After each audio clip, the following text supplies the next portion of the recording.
So here we have a 1954 Buick for Peter, and we fitted MSD ignition.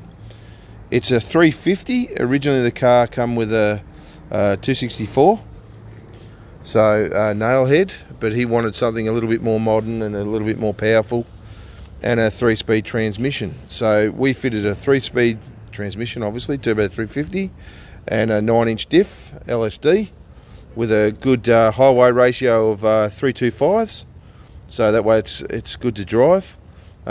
We've done a lot of modifications here with the remote oil filter, obviously because the oil filter doesn't clear too well with the chassis, so we remote mounted it. We've put an alternator on it that's a high output alternator. We've put a Cadillac style air cleaner on it.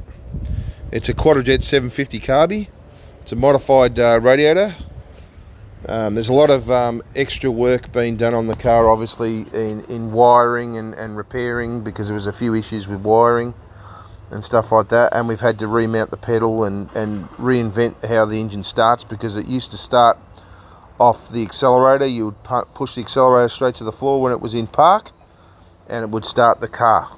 So it's a little bit different now, and as soon as you'd release your pedal, it would just run as per normal. All those things have been modified. Go around to the side of the car. It's got a beautiful satin finish on the car. If you look at the rear axles, they're billet steel axles in the 5-on-5 Buick pattern, with a nice good quality high strength stud.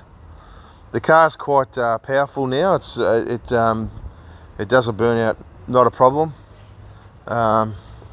Not that we're going to be driving, or Peter's going to be driving around doing burnouts, but he's now officially got a car that does them quite easily.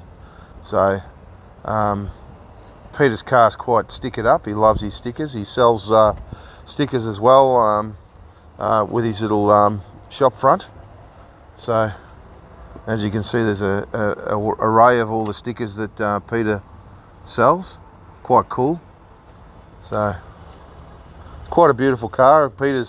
Peter loves this car quite dearly, and he's tailor-made the car to what he wants, you know. So this is his style, and as to how he wants it. But he just wanted the car with, he had hopper stoppers, put disc brakes on it and stuff like that.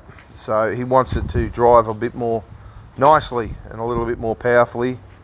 So hence the reason why we've done all the bits and pieces. He wanted a floor shift, so we put a floor shift in for him. Even though personally I like to keep him column shift and adapt that to the turbo 350, but he wanted something a bit different. So, but anyway, this engine, when it came to us, this 350 was quite badly worn out. The valves were worn. The rocker gear was worn, so we've had to replace everything. It's got all brand new valves in the engine, brand new valve springs, new retainers, springs, collets, new rocker gear. The rocker gear was severely worn. The timing cover was so badly corroded that the bolts were seized in the housing and all snapped off. So we had to replace the timing cover housing. The engine is mildly worked. Hence the reason why we've picked a slightly milder sounding cam, but with building an engine, the key thing is if the engine ports are pretty good, then you can usually warrant and your airflow through the engine is pretty good, you can usually warrant a quite a lumpy cam. But any lumpy cam sort of robs your engine's torque down low.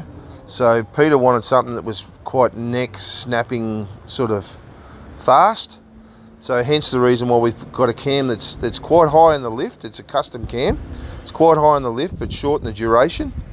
So that way we get a lot of instant power, and it certainly does pull quite hard.